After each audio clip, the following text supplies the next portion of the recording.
Hey garden friends. Well, this week we're doing something a little bit different. We are having the Rose Cottage Garden for the third week of June separate from the entrance garden because there was so much to see and talk about. I needed more time. So this week you're going to get an extra video. So come on along.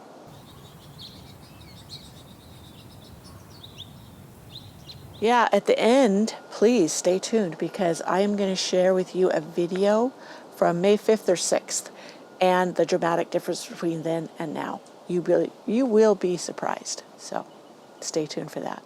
Let's go on down the roadside of Rose Alley, the Rose Cottage Garden, and see what has changed here. The daisies are filling in. They're almost obscuring completely this peony, but this peony's done, so that's fine. So look at the test rose. This one's already climbing over to the arbor, not staying on its own little trellis, but that's okay. I'm letting it. So some volunteer black-eyed Susans. These will be gorgeous. Some strawberries I need to come and get. Look at this. This is my Bosco. Is that my Bosco Bell or is that from the one? I got put two in here. Oh, that's from the one. This is the one that I took cuttings in front of my sister-in-law's house and rooted. And this just... Stop.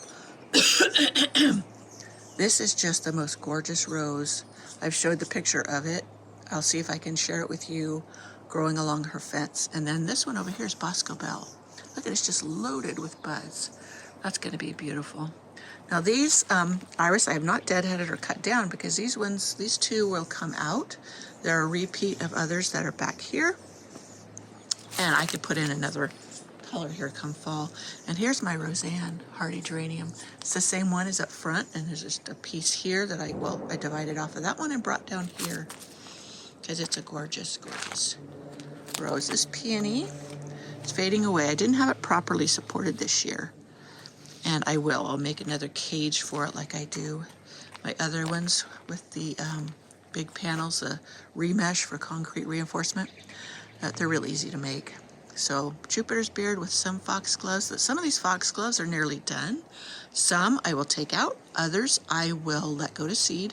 And the third I will cut down, and sometimes they re-bloom. Now look at this. Can you see it right here? Yeah, you can. The foxglove behind it is making it look like it's the foxglove, but this is a delphinium growing here beautifully. And here, down here, see if you can see the blue one. And you see that? I don't know why this one's so much shorter. But I was going to prune back some of these asters too, so you could really see it. This is a bright fuchsia aster. They don't bloom until nearly fall, but the foliage is beautiful. And it's really a rigorous grower, so cutting some of it back so I could see the delphinium is perfectly fine.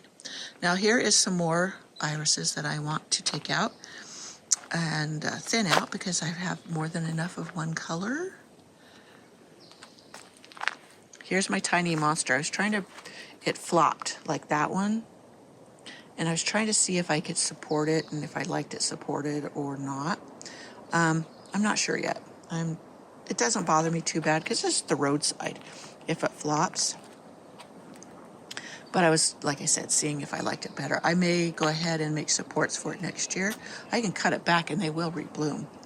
Look at this. Peony is nearly done, most of it. I will prune it back like I did in my last video on pruning different, the peonies. Well, it was part of my garden chores. And yeah, I thought that was my red. Sure it's focusing. My red yarrow, but that's obviously the white. Now the white one can be quite aggressive and weedy if it is let go to seed. So I will see when it opens up truly what it is. I have peach ones, pink ones. Sometimes you can't really tell till they open what it's going to be. So if it's the white, I probably will take it out because I don't want it to take over. And things can get away from you if you don't jump on them. So this one used to have more yellow, had a lot more gold in it. I'm not sure what's going on. Yeah, More daisies. I love the daisies. They reseed or spread, and I can just pull out as needed, and I don't have to spend any money on plants. And I have the crazy daisy that cross with the other daisies, and they have the most beautiful petals. They're all different. And when they bloom, I'll share that with you. My bowl of beauty. This is the oldest peony in my garden, and it's doing so gorgeous. And the others will probably get as large, and I will contain them with the cages. And then once they're done blooming, they will make a beautiful hedge along the side. That's my plan anyways. Look at here, this peony. More buds coming. Many of these, this iris probably will come out. There's the yellow ones that were in here where there was too many of them. And can you ever have too many? Anyways, I will replace them with other colors that I have coming. Now, I despaired of this hydrangea ever really doing anything, and it looks like it is finally taking off. Well, I shouldn't say despaired. When I got it, it was super tiny. And let me see. This one, I'll have to remember the name and put it up. There's another one of the white campions, rose campions, and that one has a hint of pink in the center. That's Monarda. The Monarda, that I have the one that runs. I have both the red and the purple rooster. So it spreads very easily in my garden. I just pull it up. It spreads by rhizomes, underground rhizomes. And I just pull it up where I don't want it and let it fill in where it's okay. So the foxgloves, more foxgloves. I really want that one back there because it has the flowers all the way around, and it's a beautiful creamy color to reseed. Now, when my foxgloves reseed, I never know what color they're going to be because they cross-pollinate. So look at this one. It's Pam's Choice, the white. And I've seen others the same color with a different name. So they're available. My favorite few. It reseeds, spreads itself, and I just edit as needed. My snowball viburnum is doing so gorgeous. It's getting big this year. I'm loving it. It will provide a nice, would you say, like visual block to this area here, and I could sit on my bench out here and not be visible from the road. It takes a while for it, to fill in. In the winter, this is all completely visible because everything in here just sprouts in the spring. Oh, look, I got a free seeded poppy here. All of my poppies came back red. I had pink and white. Those are the Shirley poppies. So I have a snake root in here. I'm wondering if I can't see it right now. I need to thin stuff out so I can get going. But there's more of the yellow iris. My lilacs. This one bloomed. This one did not this year. Not sure why. Here's where I put my composter, and I will continue to fill it. Here's my bed that I still haven't planted. I need to get the irrigation to. I may seed it, with who knows what. I might even I had one year a gourd that came up in here and grew beautifully. So a squash or cucumber, I might put some of those in and see. That's the dumping zone back there for limbs and stuff. I have a friend, he hauls stuff like that away. I got to get a hold of him. We could haul it away if my husband's truck was fixed. It's still not. So let's go up and go around the inside of Rose Alley.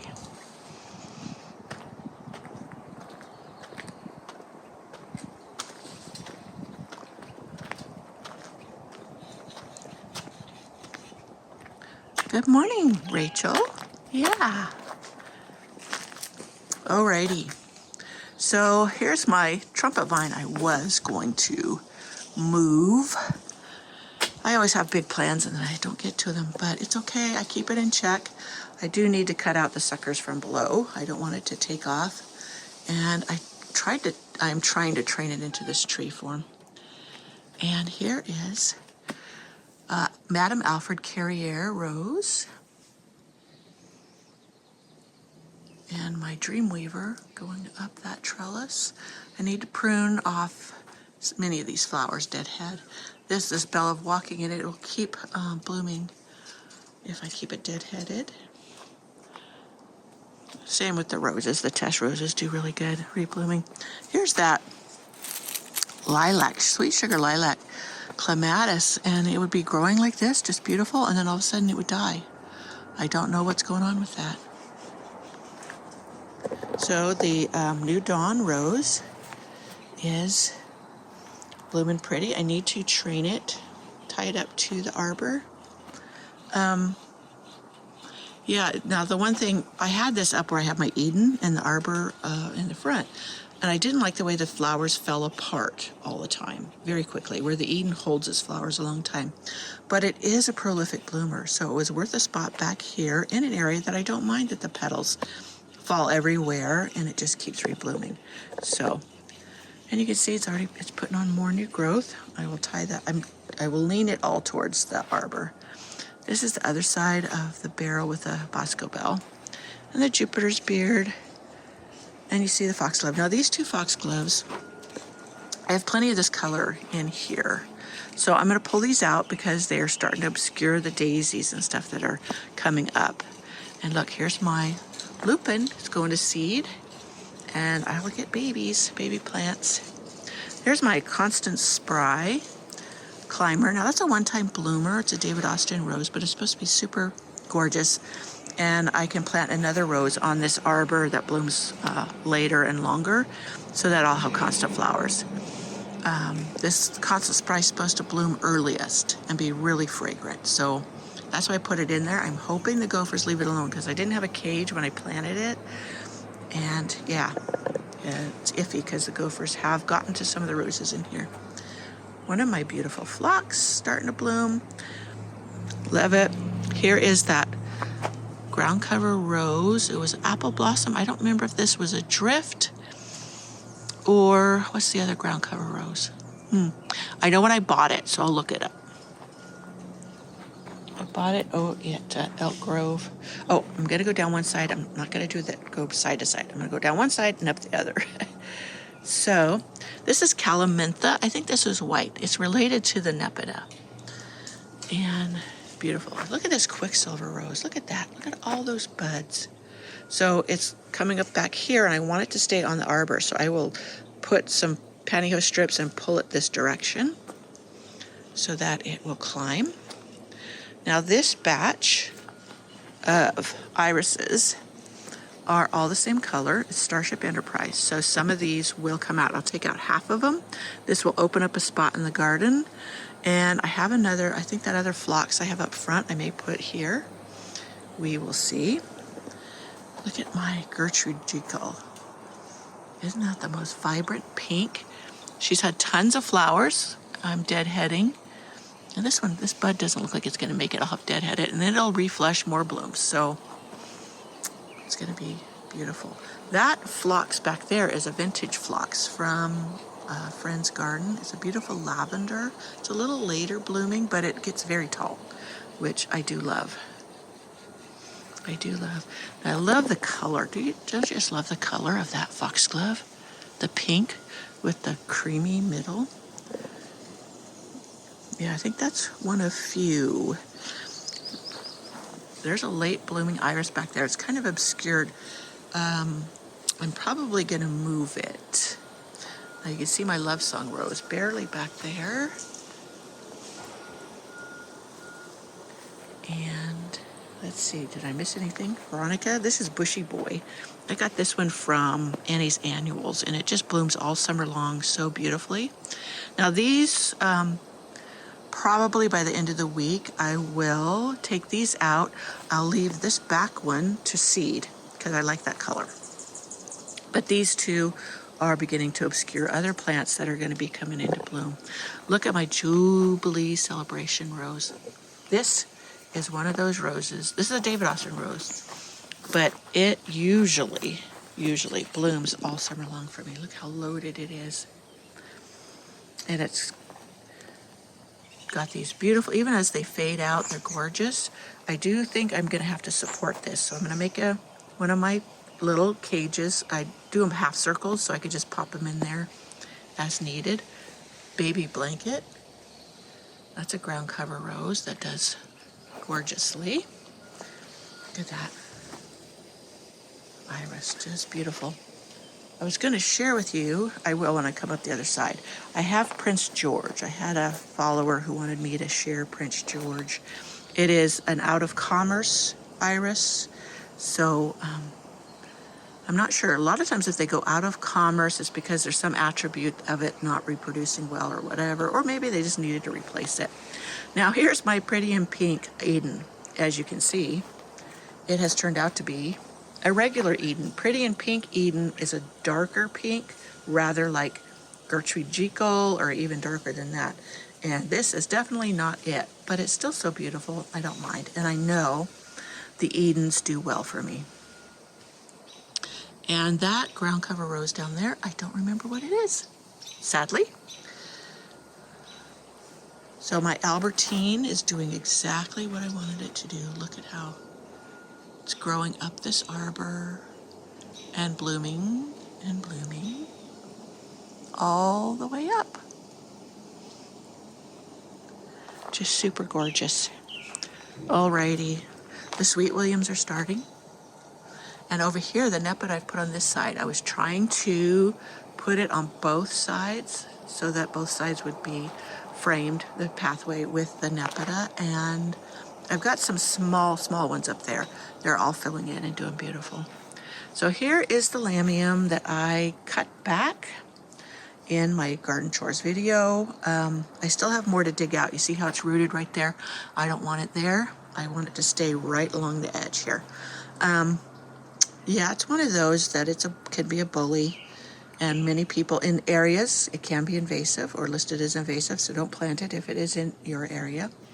But I keep on top of it.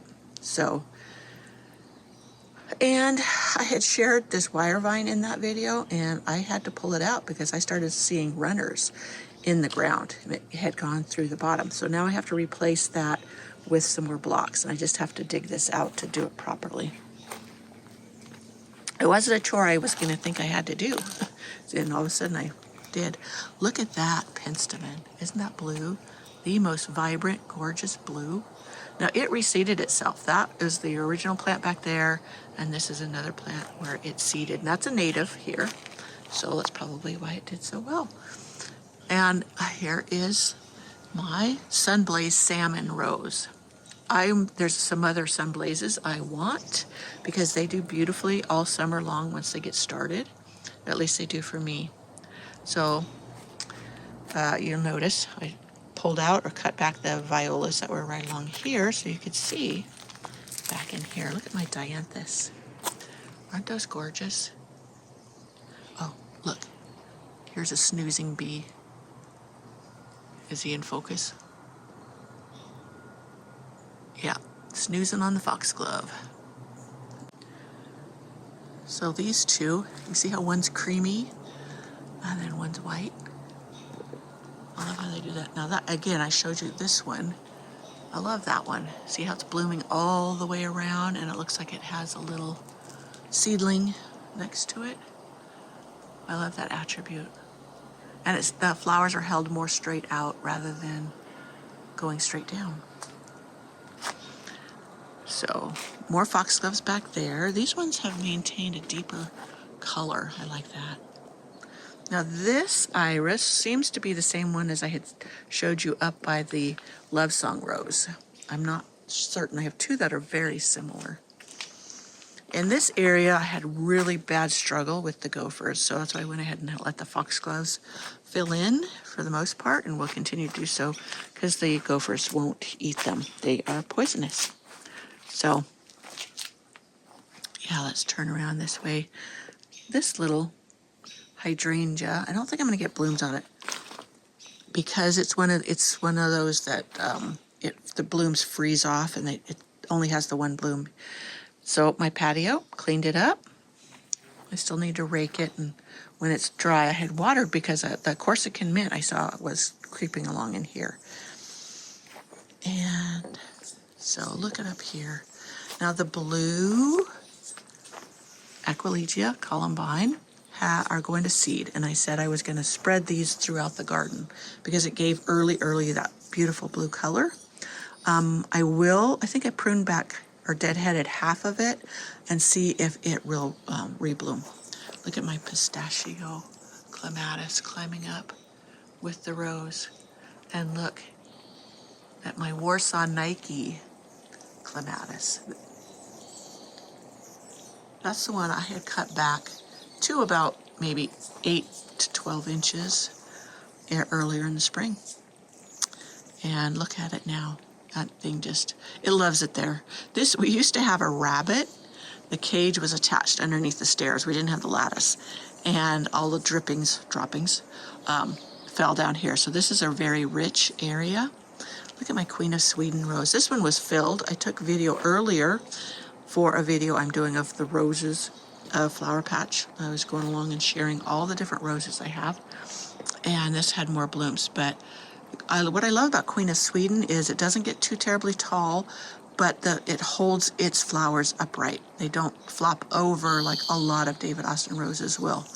And David Austin roses usually need in my garden support of some kind. So, yeah, this is my Crown Princess Margareta. Now you notice in earlier videos it was more, oh, one of those stupid weevils. 1 second. Sorry you had to watch murder on my channel. But anyways, this time of year it's more yellow because of the hot sun. And you'll see, let me go around here. You see how that's more peachy? It's a deeper peach apricot when the weather's cooler. Oh, another one of those weevils. 1 moment.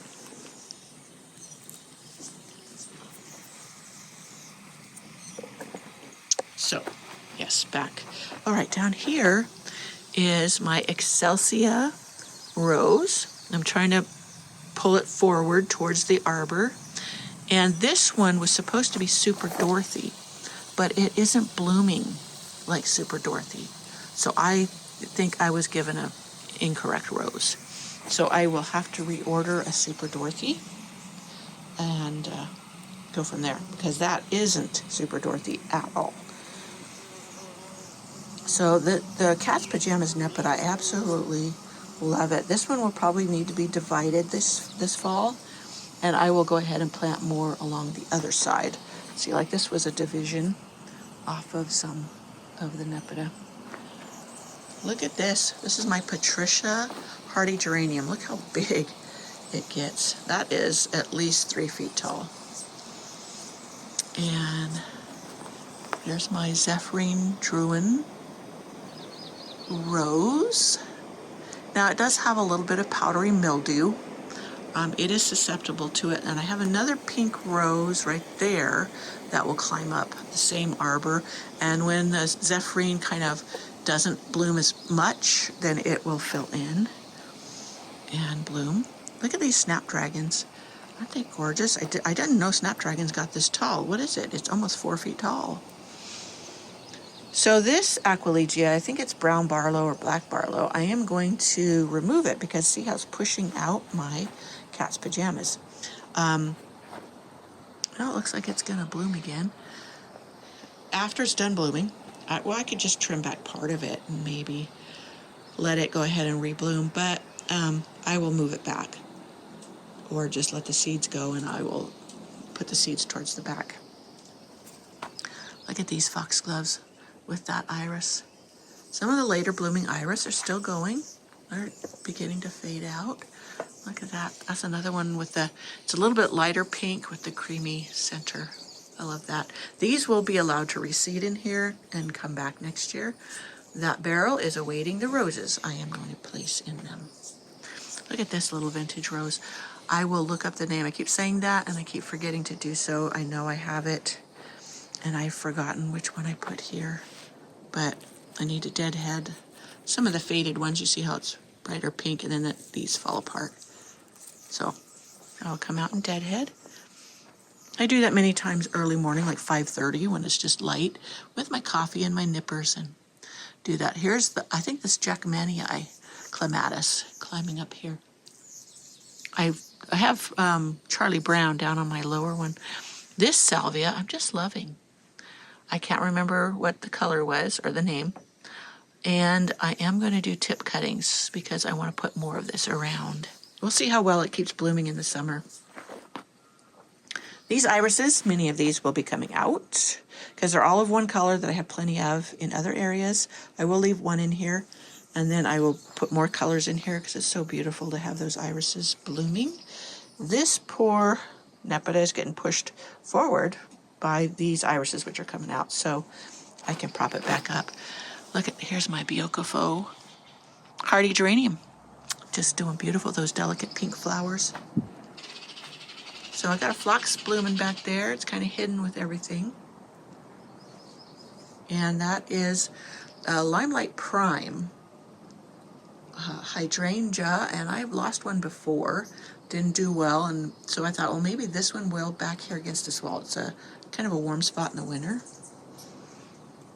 I don't know why I lost mine. It just didn't do well. Many of the panicle hydrangeas don't do that great for me in my garden. So Dreamweaver, it usually is filled with blooms all summer like this, if I keep it well fed and deadheaded.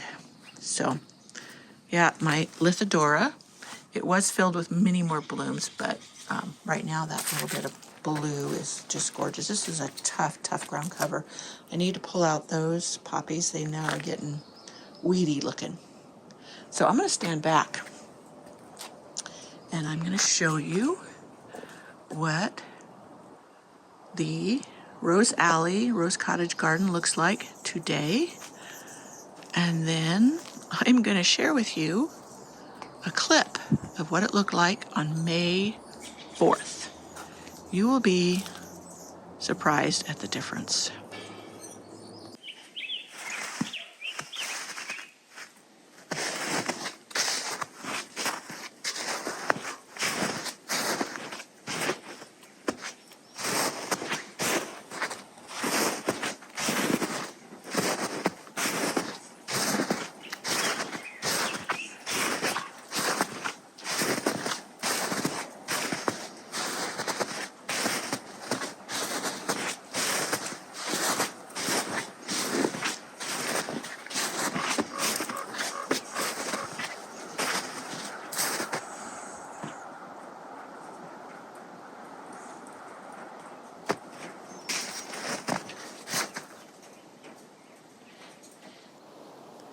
Well, I hope you enjoyed this video on the Rose Cottage Garden, and you know what? By next week, it will have changed even more. These videos have been great for me because I can really see how much it changes, how quickly, and I can share it with you. In fact, in between, I mean, some of the roses bloomed and then we're done, and then now more are coming, but I think I'm doing a video of all the roses that I grow here at Flower Patch. And so stay tuned for that. And coming up soon is the ground cover video that I have of the steppable. These are the ones that are low enough you could walk on. It's not like larger, taller ground covers. So stay tuned for that, and we'll get to that. And next, I'm going to do the Secret Cottage Garden. So that is coming up this week too. Lots of videos coming. So come on back.